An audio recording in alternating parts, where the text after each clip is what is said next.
quand les bergers viennent et que Dieu te donne un berger, t'imagines si j'aurais un œil comme ça, 3 dents qui manquent, et que je te prêchais la parole de Dieu. C'est bon quand même, non? Tu veux que je tape les dents et puis... Alléluia, est-ce que vous m'aimez? Est-ce que tu m'as invité déjà à venir à l'église? Viens voir mon pasteur. Non, toi, tu as dit non? Ah, pardon, mais non, non. T'es chrétien, ouais. T'es chrétien, ouais. Tu m'as invité à l'église? Non, tu vas venir. Pourquoi si je veux... Non, tu vas pas rester. Mais j'aimerais entendre les messages de ton pasteur. Tiens, DVD. Ah, c'est pas DVD, c'est des audio. Tiens. Tiens, c'est des audio, c'est bon. Waouh. La brebis, il faut que je retourne là, s'il vous plaît. J'ai appris, mes bien-aimés, que la brebis qui revient, notre devoir, c'est de la recueillir. D'oublier le passé, de laisser le passé. Imaginons cette petite histoire. On est tous brebis, on est tous dans la bergerie, 99. Et on voit le berger qui vient. Alors certes, le berger va revenir, et il y a des bergers qui attachent la corde au cou et qui tirent la brebis. Viens ici. Bam, bam, mets-toi. Un jour, moi j'avais un chien, et ce chien-là, c'est un chien fugueur. Mais un magnifique chien. Un golden, je ne sais pas quoi. Un feu, mais il était couleur feu. Oh, qu'est-ce qu'il était beau. Et le chien, il fait semblant qu'il m'aime. Je dis, viens ici. Ah, bisous, donne-moi la papate, piché, à boire. Ouf, ouf. Dès que je rentre chez moi, le gars, il va dans le portail, il fait... Et papa, c'est les voisins qui doivent venir m'appeler. Et à chaque fois, un jour, j'ai pris le chien, je l'ai assis, j'ai fait... Mais je croyais que tu m'aimais. Pourquoi tu veux toujours partir, le chien? Donne-moi la papate. Non mais c'est bon, tu fais tout, mais qu'est-ce qui se passe? Je ne savais pas que le chien, c'est pas qu'il ne m'aimait pas. C'est ce qu'on appelle les chrétiens papillons. Ils pensent que le gazon est toujours plus vert de l'autre côté.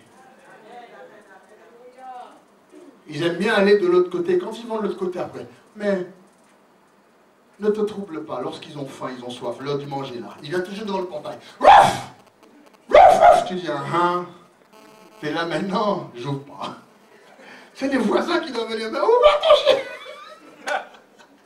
Oh maman, on me donne le chien devant le portail. Non, je l'ouvre pas. Et quand on lui dit bien, il fait comment? Il m'aime. Il m'aime que pour le manger et le boire. Il y a des chrétiens comme ça aussi. Les chrétiens papillons. Donc il y a tout ça. Mais malgré ça, la Bible dit, lorsque la brebis revient, il nous a enseigné un contexte. Alors avant de rentrer dans ce contexte, je ne sais pas encore dans l'introduction, on va finir. On va finir l'exemple que je vous donne. Le contexte. Je parle d'abord du contexte. Okay? Le Seigneur sort et finit de faire un miracle exceptionnel. Et il passe, et pendant qu'il marche, plein de gens accourent et se mettent autour de lui. Mais les pharisiens et les sadducéens et les scribes, 3 groupes différents. Les scribes, c'est les docteurs de la loi qui écrivent la loi. Ok? Les pharisiens, c'est ceux qui sont derrière ou dans les synagogues et dans le temple et qui fait les prêches et les prédications. Amen? Donc, on voit tout ce beau petit monde qui regarde Jésus, mais très souvent, on lit des choses mais on ne comprend pas. À un moment, Jésus fait un gros miracle. Et des pharisiens vont dire, oui, mais c'est par Beelzebub qu'il a chassé l'esprit. Et vous, ou beaucoup de chrétiens, vous n'avez pas compris dans quel sens. Ils ne minimisent pas le miracle. Ils ont vu Jésus faire la multiplication des pains. Eux-mêmes ne savent pas le faire. Ils ont vu les miracles, les résurrections. Eux-mêmes ne savent pas le faire. Ce sont des hommes de la parole et Jésus peut se tenir et faire et prêcher la parole. Il y a des gens qui regardent cette assemblée-là qui nous disent, oui, c'est pas Beelzebub que le pasteur il prêche comme ça, ou il fait ceci. Ici, mais ils ne minimisent pas le miracle. Ils voient, c'est pas une question qu'ils sont contre ces miracles. Et Jésus, c'est pareil, c'est pas une question qu'ils étaient contre ça. Mais il y a une chose que vous n'avez pas analysée, il y a une chose qu'en lisant, je viens de comprendre, ou j'ai compris pendant que je lisais ceci, c'est que ils ont dit que tous ces miracles sont bons, mais Jésus s'associe toujours avec des gens de mauvaise vie. Et selon la loi du Talmud, selon la loi, excusez-moi, des pharisiens, selon les règles de la religion, les gens de mauvaise vie ne doivent pas traîner avec un homme de Dieu. Donc, forcément, des miracles se font, mais ces gens-là, selon la Bible, leurs enseignements, pas les Torah, leurs enseignements, ce sont des hommes de mauvaise vie, donc des enfants de Satan. Forcément, c'est pas Satan. C'est pour ça que Jésus va enseigner, une maison divisée en elle, même ne tiendra pas. Il disait, vous dites qu'on est de Satan, mais si moi, de Satan, je chasse l'autre Satan, c'est divisé. Donc, les seigneurs attaquaient leur propre enseignement. Et Jésus a enseigné beaucoup de choses. Mais la Bible nous dit que toujours, il fait des miracles, mais il aime s'associer avec des gens de mauvaise vie. Et pour une culture du Moyen-Orient, c'est ça? À l'époque, il y a moins de 2000 ans, t'imagines aujourd'hui, tu vas au Moyen-Orient. Les femmes doivent être couvertes de la tête aux pieds.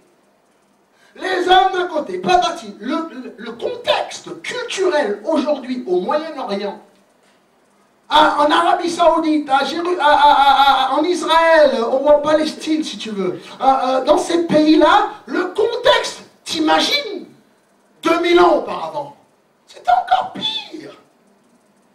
Et dans ce contexte-là, voilà, comment ça se fait qu'une femme va toucher un rabbin? J'ai parlé de ça dimanche. C'est impossible. Surtout, la femme reste loin et puis, voilà, tu comprends, donc le contexte est très culturel, mais vraiment dur. Donc, non seulement ça, mais Dieu a ce contexte culturel. Et il doit quand même prêcher la vérité. Et dans ce contexte-là, il y a certaines règles appliquées aux rabbins et aux juifs qui doivent être en vigueur. Et là, la Bible dit que tous les publicains, vers chapitre 15, Luc maintenant, nous rentrons dans la Bible, tous les publicains et les gens de mauvaise vie s'approchaient de Jésus pour l'entendre.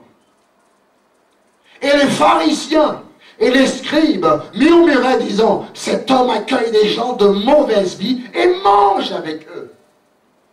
Parce qu'une fois que tu manges avec quelqu'un dans le contexte maghrébin ou palestinien ou Israël, dans ce contexte-là, il y a moins 2000, moins 5000, moins 6000 ans, lorsqu'un homme, c'est pour ça qu'Abraham invitait tout de suite quelqu'un chez lui. Lot a invité ses hommes, les étrangers, quand tu les invites chez toi, ça veut dire que waouh, c'est quelque chose. Tu valides la personne. Et si tu t'assois à manger à la table de quelqu'un, si cette personne est de mauvaise vie, ça veut dire que tu attestes de ce qu'il fait. Tu es d'accord avec ce qu'il fait. Donc si Jésus s'assoit à table avec Zacharie, des hommes comme ça, c'est bizarre, il atteste de la vie. Si Matthieu lui-même traîne avec Jésus un collecteur d'impôts, le pire des boulots. Aujourd'hui, c'est comme si à l'époque, collecteur d'impôts, tu me disais aujourd'hui, le mec, il travaille pour la BAC. Je rigole. C'est grave. Donc il dit, cet homme accueille des gens de mauvaise vie. Et c'est en réponse à cette phrase, cet homme